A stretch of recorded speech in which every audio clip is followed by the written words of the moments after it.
السلام علیکم ورحمۃ اللہ وبرکاتہ۔ الحمد للہ رب العالمین والصلاة والسلام على رسوله الكریم اما بعد وعن سمرة بن جندب والمغيرة بن شعبة قال قال رسول الله صلی اللہ علیہ وسلم من حدث عني بحديث يرى أو يرى أنه كذب فهو أحد الكاذبين أو أحد الكاذبين رواہ مسلم۔ راوی حدیث سمرہ بن جندب رضی اللہ تعالی عنہ ہیں، فرماتے اور اسی طریقے سے مغیرہ بن شعبہ رضی اللہ تعالی عنہ فرماتے ہیں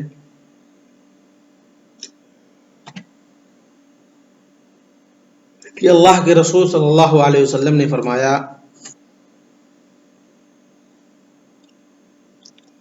من حدث عنی بحدیث، جس نے مجھ سے کوئی حدیث یا کوئی بات بیان کی، یرا وہ بندہ دیکھتا ہے، اس کے تعلق سے غمان کرتا ہے۔ یہاں یرا بمانا علما او استیقنا، کہ علما او یعلم او یستیقن انہ کذب، کہ وہ بات کیا ہے اس کو علم ہے، او یظن یا وہ گمان کرتا ہے، یا اس کو علم ہے، او یستیقن یا اس کو پاس علم یقینی ہے کہ انہ کذب، وہ بات کیا ہے جھوٹ ہے، وہ بات کیا ہے جھوٹ ہے۔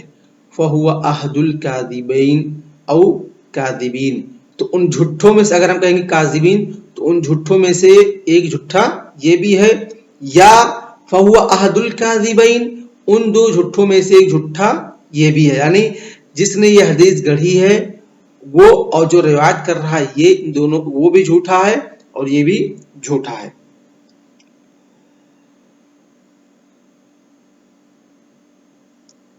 تو اس حدیث کے اندر اللہ کے رسول صلی اللہ علیہ وسلم نے بتلایا کہ اگر کوئی بندہ میری طرف سے کوئی ایسی بات منسوب کر کے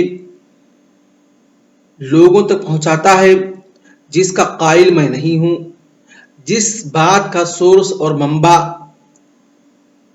مجھ سے نہیں ہے، وہ بات جھوٹی ہے، اور اگر وہ جھوٹی بات پھیلاتا ہے تو وہ بندہ جھوٹوں میں سے ہے۔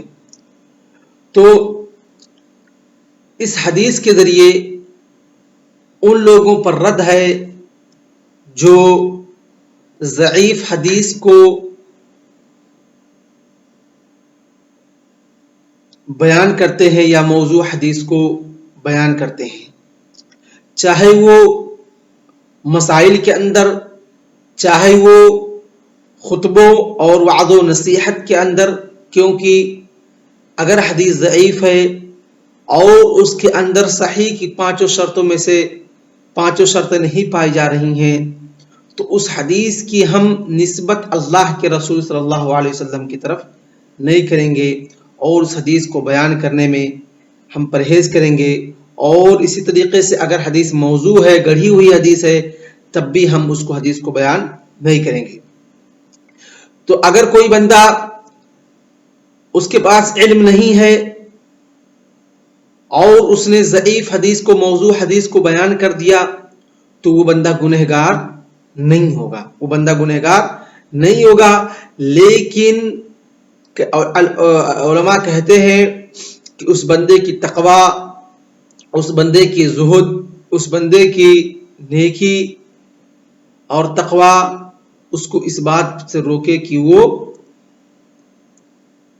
بغیر علم کے، بغیر تحقیق کے عوام کو یا طلباء کو یا کسی اور کو ضعیف اور موضوع حدیثیں نہ بتلائے۔ یہ نہیں کہ جو حدیثیں اس کے سمجھ آ رہے ہیں سب بتلاتا جا رہا ہے، بلکہ اس کی تحقیق کر لے کہ حدیث صحیح ہے، کیا یہ صحیح معنوں میں اللہ کے رسول صلی اللہ علیہ وسلم کا کلام ہے یا نہیں ہے۔ لیکن اگر کسی کے پاس علم ہے، علم ہونے کے بعد بھی وہ موضوع حدیث اور ضعیف حدیث اپنے خطبوں میں، اپنے وعظ میں، اپنے نصیحتوں میں بیان کر رہا ہے تو بندہ کیا ہوگا؟ گناہ گار ہوگا۔ کیا ہوگا؟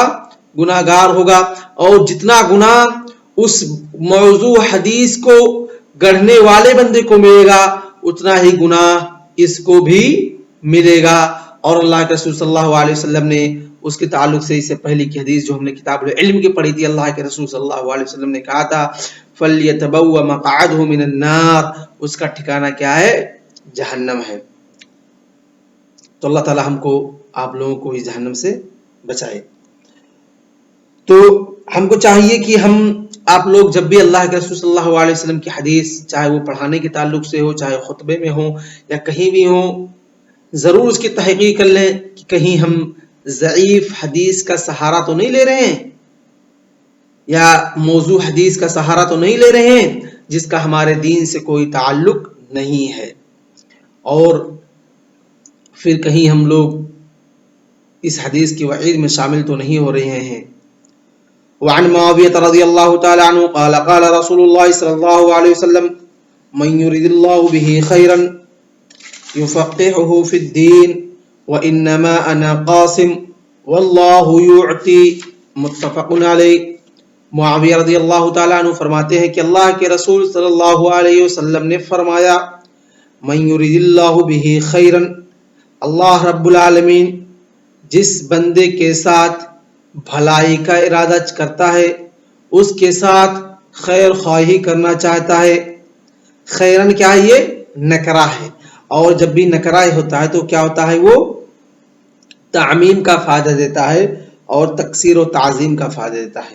تو یہاں پر خیرن نکرہ استعمال کیا گیا ہے جو کہ تعظیم اور تکثیر کا فائدہ دیتا ہے. کس کا فائدہ دیتا ہے؟ تعمیم, تکثیر اور تعظیم کا فائدہ دیتا ہے. ای خیرن کثیرن عظیما, کہ اللہ رب العالمین جس بندے کے ساتھ بہت زیادہ بھلائی کا ارادہ کرتا ہے, یفقہہ, یعنی اللہ رب العالمین چاہتا ہے کہ یہ بندہ ہمارے دین کا مبلغ ہو, نبیوں کا وارث ہو, العلماء ورثۃ الانبیاء میں اس کا بھی شمار ہو, مبلغین دین میں سے اس کا بھی شمار ہو, تو اللہ رب العالمین کیا کرتا ہے؟ یفقہہ فی الدین, اللہ رب العالمین اس کو دین کے اندر سمجھ عطا کر دیتا ہے. اللہ رب العالمین دین کے اندر اس کو فہم عطا کر دیتا ہے کہ دین کے مسائل, قرآن و حدیث کی باتیں وہ بآسانی حفظ و ضبط کر سکتا ہے, اس کو سمجھ سکتا ہے بغیر پریشانی کے, قرآن کو یہ بآسانی یاد کر سکتا ہے, حدیثوں کو بآسانی ضبط کر سکتا ہے. یفقہ, فقہ کسے کہتے ہیں؟ فقہ کے لغوی معنی فہم کے ہوتے ہیں.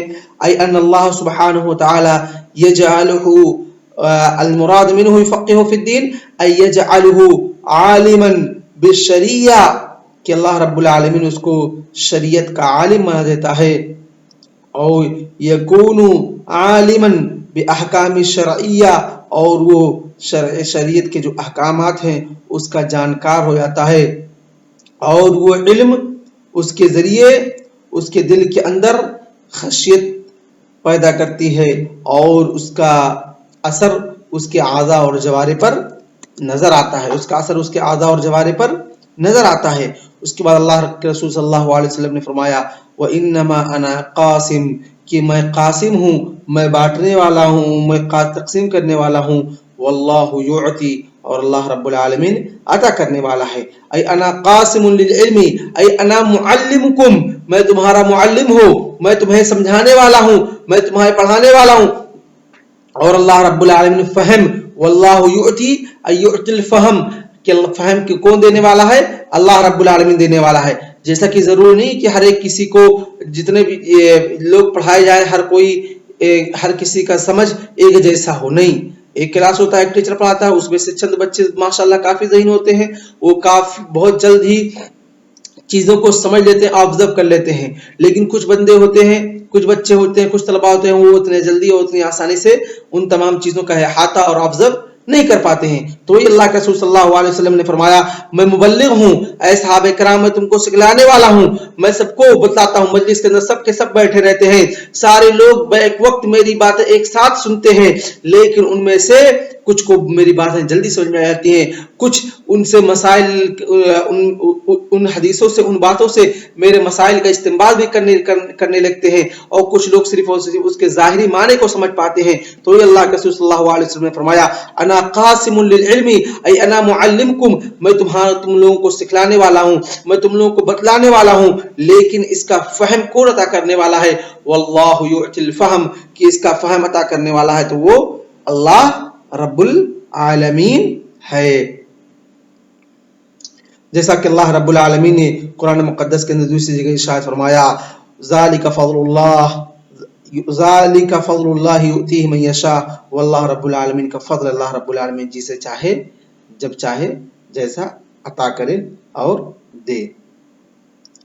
اس کے بعد دوسری حدیث وعن ابی ہریرہ رضی اللہ تعالی عنہ قال قال رسول اللہ صلی اللہ علیہ وسلم الناس معادن كمعادن الذهب والفضة خيارهم في الجاهلية خيارهم في الإسلام اذا فقهوا او فقهوا كلاهما صحیحان رواہ مسلم۔ وعن ابی ہریرہ رضی اللہ تعالی عنہ، حضرت ابو ہریرہ رضی اللہ تعالی عنہ فرماتے ہیں کہ اللہ کے رسول صلی اللہ علیہ وسلم نے فرمایا الناس معادن، معادن کسے کہتے ہیں؟ کان کو کہتے ہیں۔ زمین کے اندر جو خزانہ ہوتا ہے اس کو کیا کہتے ہیں؟ معادن کہتے ہیں۔ معادن اس کی واحد ہے۔ الناس معادن، لوگ کیا ہیں؟ خزانے ہیں۔ کمعادن الذهب والفضة، جس طریقے سے سونے اور چاندی کے خزانے اور کان ہوتے ہیں۔ خیارهم فی الجاہلیہ خیارهم فی الاسلام، تو اے لوگو تم میں سے جو بندہ جاہلیت کے اندر اسلام لانے سے پہلے بہتر تھا وہ بھی اسلام لانے کے اندر بہتر ہی ہوگا، مگر کب؟ اذا فقہو، جب وہ صاحب علم ہوگا، عالم بالشریعہ ہوگا، عالم بالقرآن اور حدیث ہوگا، اور عالم بعمل ہوگا، کہ جب وہ دین کی باتوں کو سمجھنے والا ہوگا، اس پر عمل کرنے والا ہوگا، اس کا مبلغ ہوگا، اس کو لوگوں تک پہنچانے والا ہوگا۔ تو ایسی بات نہیں ہے کہ اسلام کے اندر حسب و نسب چلتا ہے، بلکہ اسلام کے اندر علم کا بول بالا چلتا ہے، علم کا ڈنکا بجتا ہے۔ اگر آپ کے پاس شریعت کا علم ہے، اگر آپ کے پاس قرآن و حدیث کے فہم ہے، تو اس کی بنیاد پر آپ اسلام کے اندر اصحاب خیار میں سے شمار ہوں گے۔ یہ نہیں کہ آپ اسلام کے اندر خاندان جیسی کہ زمانے جاہلیت کے اندر تھا، لوگ حسب و نسب کو آگے رکھتے تھے، حسب و نسب کی وجہ سے ان میں سے لوگ بہتر شمار کیے جاتے تھے، لیکن اسلام ایسا مذہب نہیں ہے، بلکہ اسلام کے اندر وہی اچھا بندہ شمار ہوگا، وہی بہتر ہوگا جو دین کا فہم جس کے پاس ہوگا، جس نے قد و کاوش کر کے علم شریعت حاصل کی ہے، قرآن و حدیث کی تعلیم حاصل کی ہے، وہی بندہ اسلام کے اندر بہتر ہوگا۔ خیار کسے کہتے ہیں؟ سب سے بہتر کو کہتے ہیں، سب سے بہتر بندہ ہوگا۔ اور آج کا درس ہم اسی پر اکتفا کرتے ہیں۔ صلی اللہ علیہ نبینا محمد وعلی آلہ وصحبہ اجمعین۔ السلام علیکم ورحمۃ اللہ وبرکاتہ۔